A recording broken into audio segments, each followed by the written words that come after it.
Hi guys, so for this video is may kukunin tayong mugs para kay reader. So wala sa reader ngayon guys. So nandun siya kay Colnico, pinagawa ko yung makina niya at maintenance niya na din. So by next week is pwede na siyang makuha guys. So ngayon may pupuntahan tayong tropa para kunin yung mugs natin. So let's go. So malapit lang naman. So guys, ito na pala yung unit ng tropa natin. Naka 5 spokes na Reader FI. So, di ko alam ang brand nito. Pero pogi. So ito naman yung mags na kukunin natin ngayon. Yan. So complete set na yan guys. Plug-and-play na yan doon sa Reader Curve natin. So ito yung mugs guys. Yan o, may kasali na siyang disc, harap likod with bearing. So plug and play na lang. So yung gulong niya ay bago pa to. So ito kailangan ng palitan. So ito yung gagamitin natin pang slim mugs.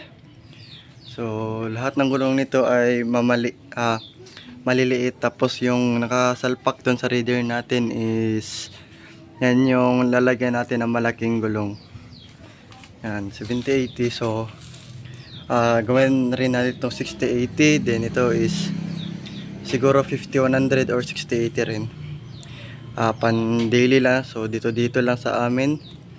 Then yung malaki na gulong is yan yung pang long ride para mabilis na lang siyang isalpak. You know, may disc pa.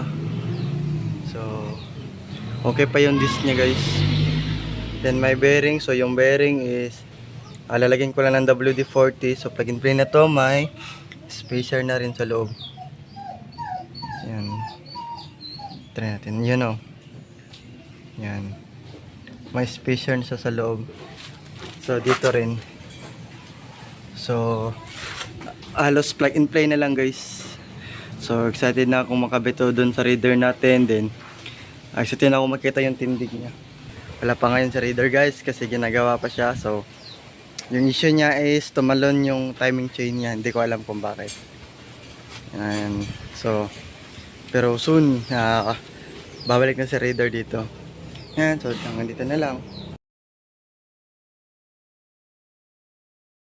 Yo guys, so update kay Raider. So for today's video is hahanapan ko pa ng bolt si Raider para makabit na yung cam gear sa camshaft. So ngayon is pupunta tayo ngayon dun sa mekaniko natin si Colnico para dalhin yung mga bolts na pinapabili niya at para na rin makuha na si Raider at makatakbo na siya. So for today's video is pupunta na tayo dun sa Babuhay para kunin na si Raider guys. So yan, nakabili na ako ng oil. Yan, RSA. Yan, so dalhin na sa Colnico ngayon. So let's go guys. So update kay Raider guys. Yan, so nakabakla siya guys. So mamayang hapon is or mamayang gabi is matatapos na to guys. So dito kami ngayon kila Colnico. Tama ko si Bambam. Yan, so sana guys is matapos na to. Yan, pasilip natin yung bagong head, bagong luma pero second hand. Yan, tapos bagong timing chain. Yan, so goods na yan. Tapos may oil na din. So mamaya baka makuha na to. Yan, so let's go. Yan o, madumi. Yan, update guys. So ito na si Raider. So nakuha na natin siya. At nakakabit na yung mugs. Yan o. Sheesh, pogi. Yan, so marami na si Raider ngayon kasi yan. Makulimlim na naman yung panahon. But still. Yan. So nakakabit na yung mugs.